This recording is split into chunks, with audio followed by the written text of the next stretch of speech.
Hi అండి, నేను ఈరోజు పిల్లల కోసం అయితే చికెన్ మంచూరియన్ తయారు చేశాను. అది ఎలా తయారు చేయాలో చూద్దాం. చికెన్ మంచూరియన్ కోసం బోన్లెస్ చికెన్ని చిన్న చిన్న ముక్కలుగా కట్ చేయించుకొని కొద్దిగా ఉప్పు వేసి బాగా శుభ్రం చేసి తీసుకోవాలి. ఇప్పుడు శుభ్రం చేసుకున్న చికెన్లో 1 టేబుల్ స్పూన్ ఉప్పు, కారం, అల్లం వెల్లుల్లి పేస్ట్, గరం మసాలా, ధనియా పౌడర్, జీలకర్ర పౌడర్ అన్నీ 1 టేబుల్ స్పూన్ చొప్పున తీసుకొని వేసి బాగా కలుపుకోవాలి. ఇప్పుడు 2 టేబుల్ స్పూన్ల బియ్యం పిండి, 2 టేబుల్ స్పూన్ల కార్న్ఫ్లోర్, 1 నిమ్మకాయ బద్దను కూడా పిండుకొని బాగా కలుపుకోవాలి. చికెన్ ముక్కలన్నిటికీ మసాలా బాగా అంటుకునే విధంగా కలుపుకొని ఒక 15 నిమిషాలు పక్కన పెట్టుకోవాలి. ఇప్పుడు డ్రీ ఫ్రై కోసం స్టవ్ ఆన్ చేసి కళాయి పెట్టుకొని డ్రీ ఫ్రైకి సరిపడా ఆయిల్ పోసి బాగా మరిగిన తర్వాత మనం మ్యారినేట్ చేసుకున్న చికెన్ ముక్కలను వేసి వేయించుకోవాలి. చికెన్ ముక్కలు రెడ్డిష్ కలర్ వచ్చే విధంగా వేయించుకొని తీసి పక్కన పెట్టుకోవాలి. ఇప్పుడు చికెన్ మంచూరియన్ కోసం ఉల్లిపాయలు, పచ్చిమిరపకాయలు, క్యాప్సికము, వెల్లుల్లిపాయలు, కరివేపాకు, కొత్తిమీర వీటన్నిటిని చిన్న చిన్న ముక్కలుగా కట్ చేసుకోవాలి. చిన్నపిల్లల కోసం కాబట్టి నేను చిన్న చిన్న ముక్కలుగా కట్ చేసుకున్నానండి. మీరు కావాలంటే పెద్ద ముక్కలుగా కూడా వేసుకోవచ్చు.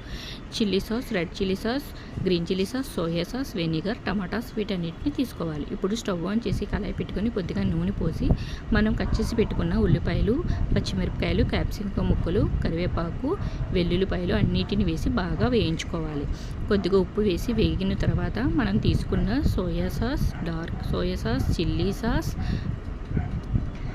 రెడ్ చిల్లీ సాస్, టమాటా సాస్, వెనిగర్ వీటన్నిటిని 1 టేబుల్ స్పూన్ చొప్పున వేసుకొని బాగా వేయించుకోవాలి.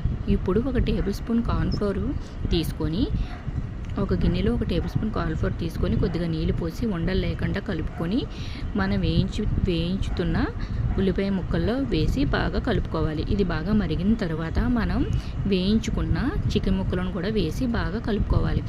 మనం ఇలా వేగుతున్నప్పుడు స్టవ్ని హై ఫ్లేమ్లో పెట్టుకోవాలండి. అప్పుడే మనం వేగుతున్న చికెన్ ముక్కలకి మనం చేస్తున్న గ్రేవీ అంతా బాగా పట్టి చాలా బాగుంటుందండి. జ్యూసీగా ఉంటుంది, చాలా బాగుంటుంది. ఇది రోడ్డు మీద బడ్డీ కొట్టుల్లో అమ్ముతారు కదండి, అలాగే ఉంటుంది. హోటల్ స్టైల్లో కూడా అలాగే ఉంటుంది.